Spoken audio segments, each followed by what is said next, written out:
आज की इस महत्वपूर्ण क्लास में हम देखेंगे कुछ 1857 की क्रांति से पहले के जो घटनाक्रम है उससे संबंधित महत्वपूर्ण फैक्ट्स, जिसमें सबसे पहले हम देखेंगे कि मई 1711 में मई 1711 में प्रथम बार मेवाड़ के अंदर मराठे हैं वो धन एकत्रित करने के लिए आते हैं।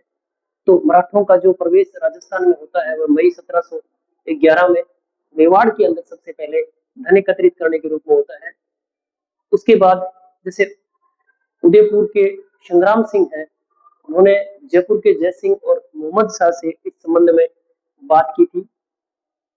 अप्रैल 1734 में बूंदी का जो बुद्ध सिंह है वह मराठों के सहयोग से दलेल सिंह को पद से हटा करके और राजा बन जाता है बूंदी में। 1734 में अप्रैल 1734 में बुद्ध सिंह बूंदी का शासक बनता है, जो दलेल सिंह को हटा करके बनता है।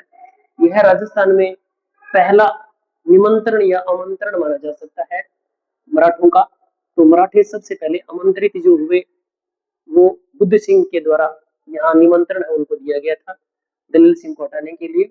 1735 में जो कोटा, मेवाड़, डूंगरपुर, बांसवाड़ा इन एरिया से भी मराठों ने वो धन एकत्रित किया था 1735 में। ये रियासतें थी जिनसे कोटा, मेवाड़, डूंगरपुर, बांसवाड़ा, यहाँ से मराठों ने धन एकत्रित किया। पेशवा बाजीराव ने चोट वसूली और सर देशमुख जो कर थे वो प्राप्त करने का आदेश है वो साउथ से प्राप्त किया था। और 1732 में सवाई जयसिंह मालवा का सूबेदार बना और मराठों से हार गया। तो हारने के बाद उसको 28 परगने हैं उनको देने पड़े थे। तो इस प्रकार हम देखते हैं कि मालवा का जो सूबेदार है वो सवाई जयसिंह को बनाया गया था 1732 में। और 17 जुलाई 1734 को हुडा सम्मेलन होता है, राजाओं का एक सम्मेलन मराठों के विरुद्ध में बुलाया जाता है। और 1734 में तो उसमें जयपुर, जोधपुर, उदयपुर, कोटा, किशनगढ़, नागौर, बीकानेर ये रियासतें थी जो इस सम्मेलन में शामिल हुई थी।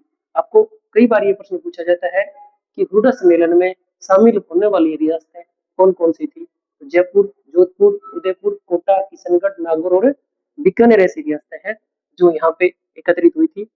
अक्टूबर 1735 में पेशवा उत्तर भारत में यात्रा पर आता है, तो जगत सिंह के द्वारा उसका आतिथ्य वो स्वीकार कर लिया जाता है, अर्थात ये जगत सिंह के यहाँ ठहरता है।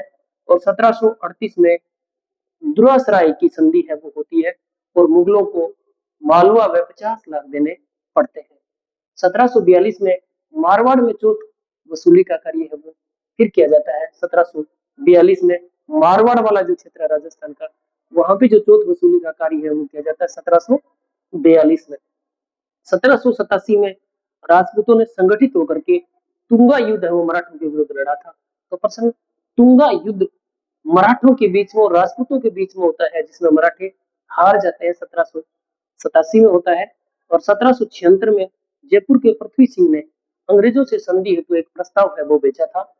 तो जयपुर का कौन सा राजा था जिसने संधि हेतु प्रस्ताव भेजा था अंग्रेजों के साथ? तो ये थे पृथ्वी सिंह। इन्होंने 1776 में अंग्रेजों से संधि के लिए प्रस्ताव भेजा था। 1802 में अमीर खां पिंडारी है वो नाथ द्वारा पे अधिकार कर लेता है।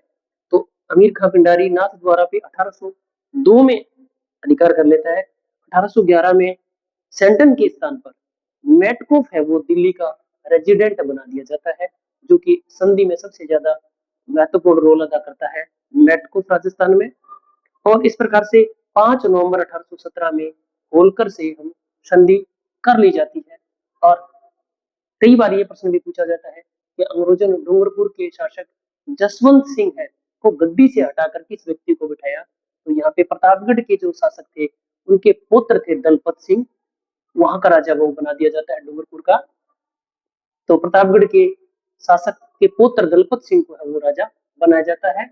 और कप्तान ब्लेक की हत्या है वो जयपुर में की जाती है। ये प्रश्न भी इंपॉर्टेंट बनता है कि कप्तान ब्लेक की हत्या वो कहाँ की गई? तो इसका उत्तर आएगा जयपुर में। क्यों की गई? क्योंकि इसने भटियाणी जो वहां की राजमाता थी उसके अधिकारों को मुक्त कर दिया था। उसके अधिकार मुक्त करने के कारण से इसको है वो जयपुर में मार दिया गया था। तो इस प्रकार के जो घटनाक्रम है वो 1857 की क्रांति से पहले के हैं। इसके बाद जो आगे की बात है वो हम अगले एपिसोड में करेंगे। Thank you.